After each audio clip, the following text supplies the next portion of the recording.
Yeah, my pressures is looking good. This is a tandem circuit.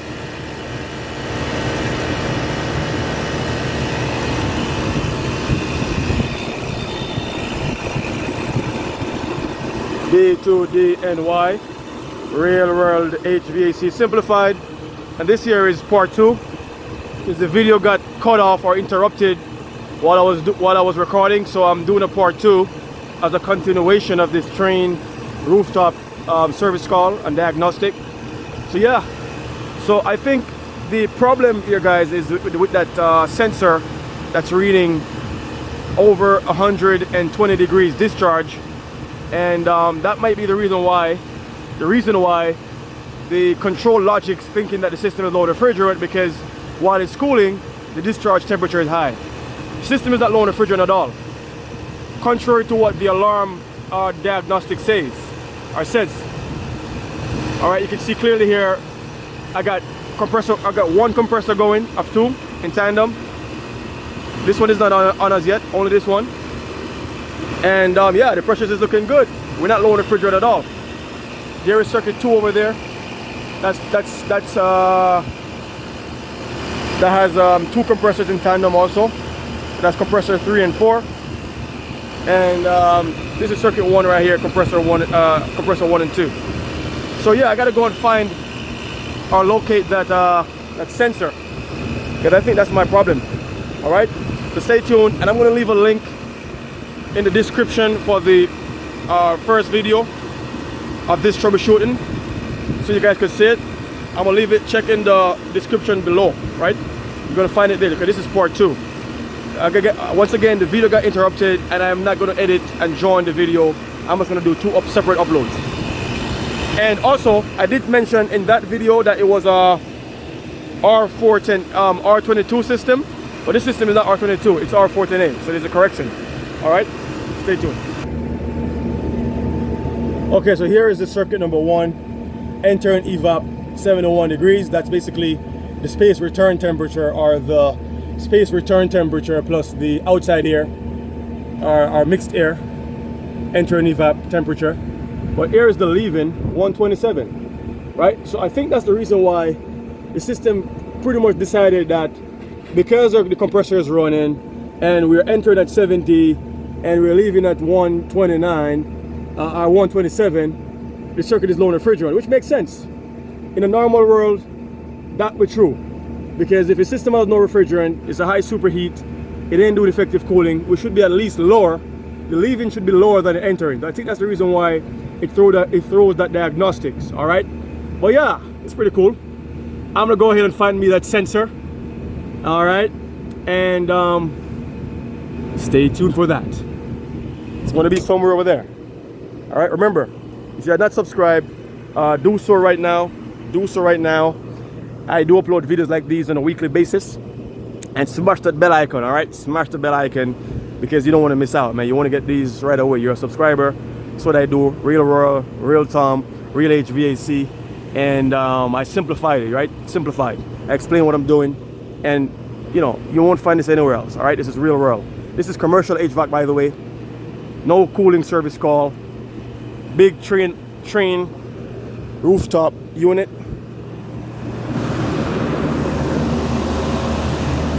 I said 5 fans.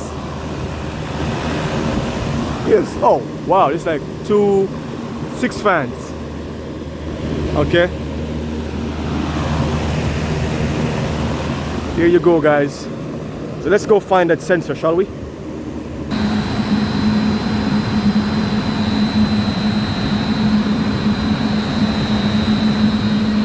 I have to go in there, guys. But you gotta be, if you have a situation like this,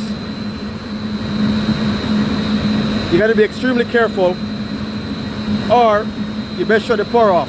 Okay, you gotta be extremely, I can't stress this enough. You gotta be extremely careful if you're gonna go in or enter the unit like this. Over here is where the sensor is gonna be. So as I looked around, I didn't see any sensor, because this is one stage of cooling, and this is another stage of cooling in the bottom, but I don't see any sensors or thermistors sensors or thermistors, you know, around in the supply air. So I'm assuming they have it entering is going to be the evaporator coil entering temperature, or basically the TXV or metering device outlet, and the leave-in is going to be basically suction line temperature. All right, and that would make sense. They are using the suction line temperature.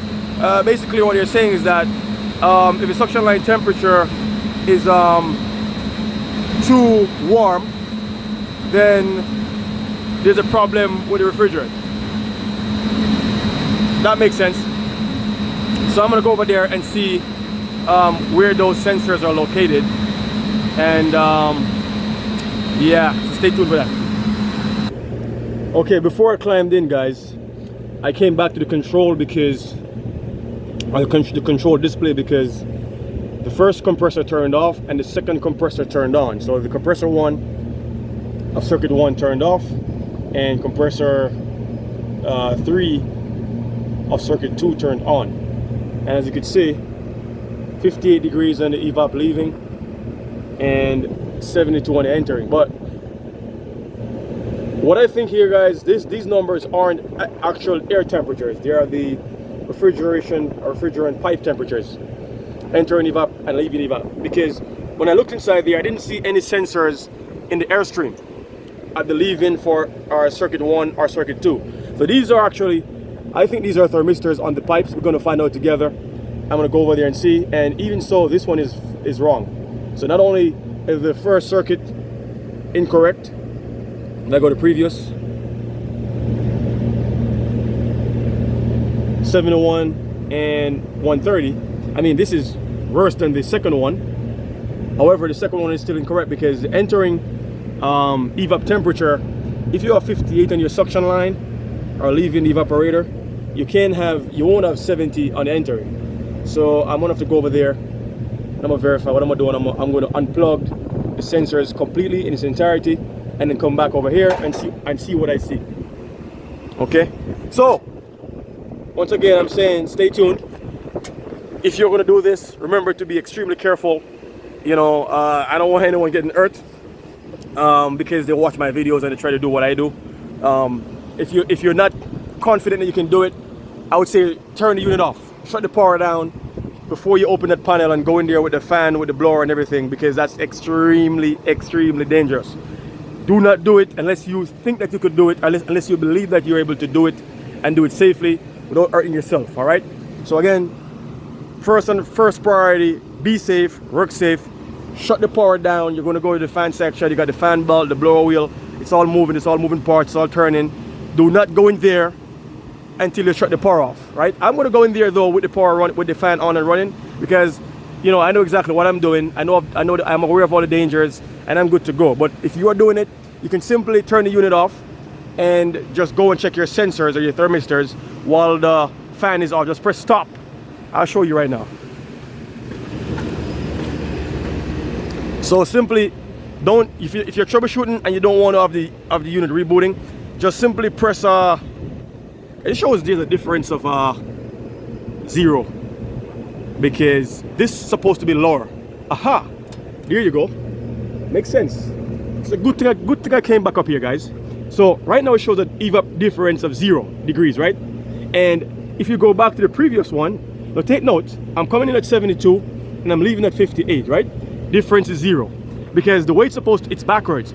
This is supposed to be lower than this. This is supposed to be higher, this is supposed to be lower. And then it will show you a difference, right? Now check this out, right? Let me go back to the previous one. Good thing I came back up here, guys. We're troubleshooting together. Oh, I went next, previous. Come on, go back to first circuit. So on the first circuit, oh, it's not on right now, so there's no difference.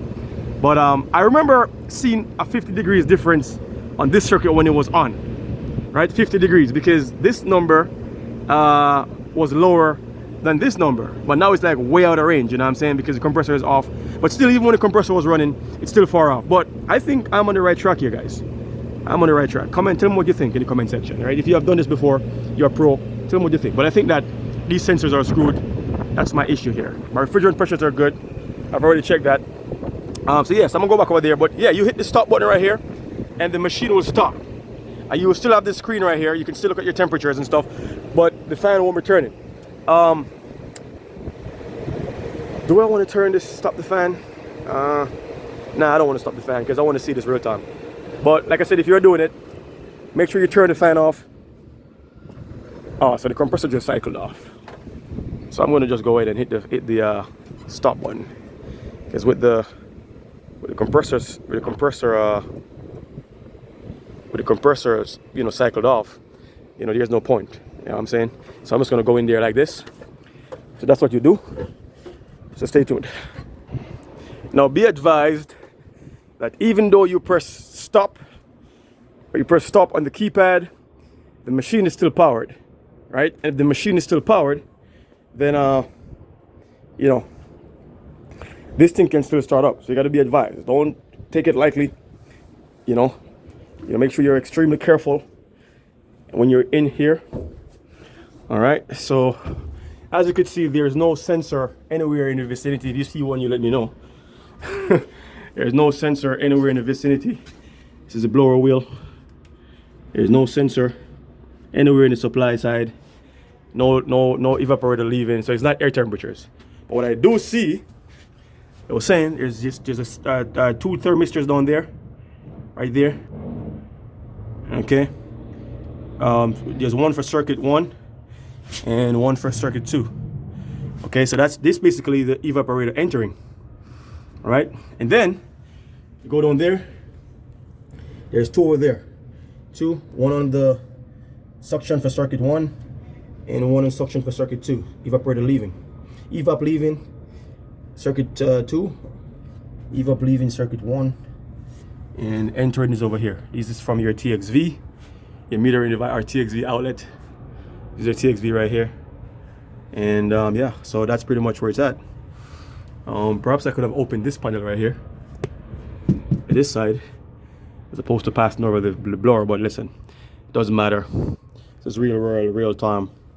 Real HVAC, simplified, you know, troubleshooting real world. As I'm doing this, I'm not a Trane expert. I'm just an HVAC technician, HVAC mechanic, right? So I'd worked in all manufacturers, and that's what I do. So, you know, a Trane guy or a Trane pro or a specific Trane technician would have known, hey, just open this panel right here. I wouldn't know that because I'm not a Trane guy. But anyways, yeah, so what I'm gonna do, I'm just gonna go ahead and I'm gonna disconnect these sensors, these thermistors, because I think that's what the problem is. So in other words, if I disconnect, let me see what's gonna happen if I disconnect. I'm just gonna pull. Let me just. Okay, guys. So I went ahead and disconnected all 4 thermistors. There is 1. There is 2. And these are the evaporator entering. So I just pulled one of the wires, the wire connector. Just pulled it. And 1 from each sensor. So all 4 has been disconnected right now. I'm going to go ahead and go over to the control section on controls display, because we know that low refrigerant circuit, low refrigerant circuit 1 didn't come from actual refrigerant pressures being low. System, you saw the pressures is pretty much up there. So everything is I disconnected 1 from each. 1 wire from each sensor. There's 4 in total. And I'm gonna go back to the controller and I should read. I don't know what I'm gonna read. So remember, be careful over here. Okay, stay tuned for that. Guys, I'm super excited about this right here. All right, so listen, I'm back at the controls display, and you know the diagnostic is flashing away. Let's just see what's going on here, guys. I'm just gonna press diagnostics. All right. And I'm gonna press, it says press here. You gotta press next to view. Okay, it's a bit difficult to see, the screen is a bit reflective, but I'm gonna press next. Get my screen out. Next right here. Okay, so I'm gonna press next, and look what I got. Leaving evap temperature sensor fail circuit 1. Huh? Right? Am I on the right track or not, right? I think I'm on the right track. Yeah, I think so. Comment in the comment section if you think I'm on the right track, right, with this diagnostic right here. Remind you, I am not a Trane I am not even close to being a Trane pro. I'm just an HVAC pro. That's it. I'm not a Trane mechanic. I'm just doing this service call and just figuring it out. But comment in the section if you think I'm on the right track, right? So leaving sensor circuit 1 fell. I'm gonna go next. Oh wow, circuit 2, and I think you're gonna have entering as well. All right, entering. Here you go. Fail. All 4 sensors which I unplugged, right? So let's go in status. Out of curiosity, and I'm gonna go next for the compressor menu and press enter on that. And so we know, compressor is locked, right? Locked out because my evaporator temperature sensor fell. Let's go down and see if we get some readings. Let me scroll all the way down. We know all 4 is going to be locked, right? If you're following. Oh, error. Wow, look at that.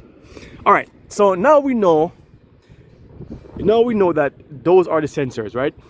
Obviously, if you're watching the video, you're paying attention, you can see that those sensors are, there's only 1 of 4 sensors that's working. All the other 3 is faulty because they're reading like 70, 130, and 70, and it was reading 70. In the 70s, they are both entering evap temperature, which is the TXV or the metering device outlet, was reading in the 70s.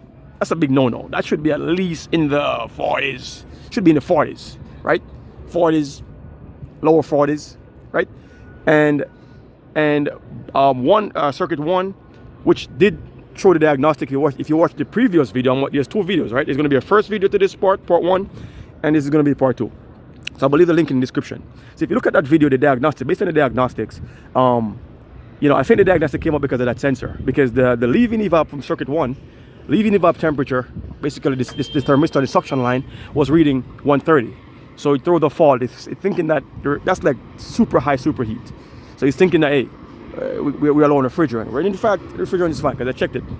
What else?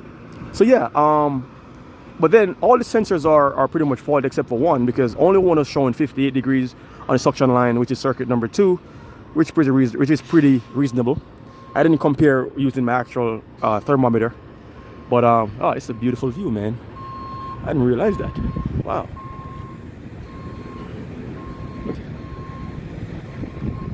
New York City, baby. So yeah, so I mean, I think that pretty much sums up this service call, this diagnostics. I'm gonna order these sensors ASAP. I don't think there's a way for me to trick the unit and override it. I think this is pretty much going to be the way it is, because there's no go around. We need to replace those sensors. So if you like this video, please give it a thumbs up. If you had not subscribe. I do upload videos on a weekly basis. Smash that bell icon so you can get these videos right away. And again, if you're a subscriber of mine, this is what you'll get. Watch all my videos. If you're not a pro, you will be a pro. If you're a pro, not everyone knows everything. You can still learn something. All right, and then you can comment on the videos, right? I mean, I want to learn something too. You know what I'm saying? Yeah, but this is what I do. Let me show you guys the diagnostics real quick. I'm going to show you the this is what clearance to clear. Now I want to go to the logs so I can show you guys in the logs. Can I go to the logs, please? Okay, so here we go. Previous logs. There's one here where I want to show you the original fault. This one right here.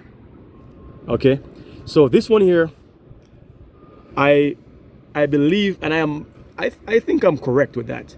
If you know, comment in the comment section about this right here.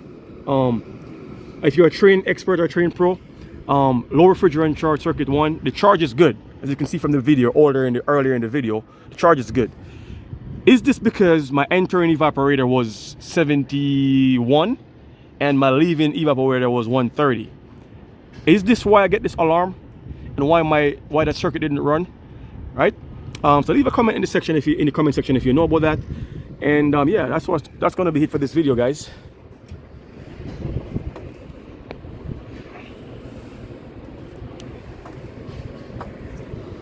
Should I open here for these guys? Let them see inside. I think I'm gonna do that. Shut this thing down. Open it up. Because if you're here, you're special. You are special. I think if we replace those sensors, it's very much possible the board could be faulty. I'm gonna have to find on the drawing here which one of these board those sensors are connected to. The power is off, so I'm not worried about it. It's 460, by the way. Be careful. So the power is off. I gotta find which board these sensors are plugged into. Make sure that the connections are, but all the connections are tight here. I'll look for it anyways on the schematic. And just because the next thing, once I replace those sensors, if I still have that issue they're reading incorrect, it's going to be the board which these sensors are connected to. And you can see there like 1, 2, 3, 4, 5, 6, 7. Wow, so like 7 different boards in this thing. Is it 7? So that's 1, 2, 3 over there. Right there, there's 3. 1, 2, 3, and then there's 2 right here. 1, 2. That's 5, and there, 7 boards. Got 2 VFDs, the VFD drive displays. Of course, you got your fan contactors. You got the display right here. Transformers, contactors in the bottom. So it's compressor contactors. The VFDs are in this section here in the back for the return and the supply fan. All right, that's enough for this video. I'm out of here, man. I'm gone.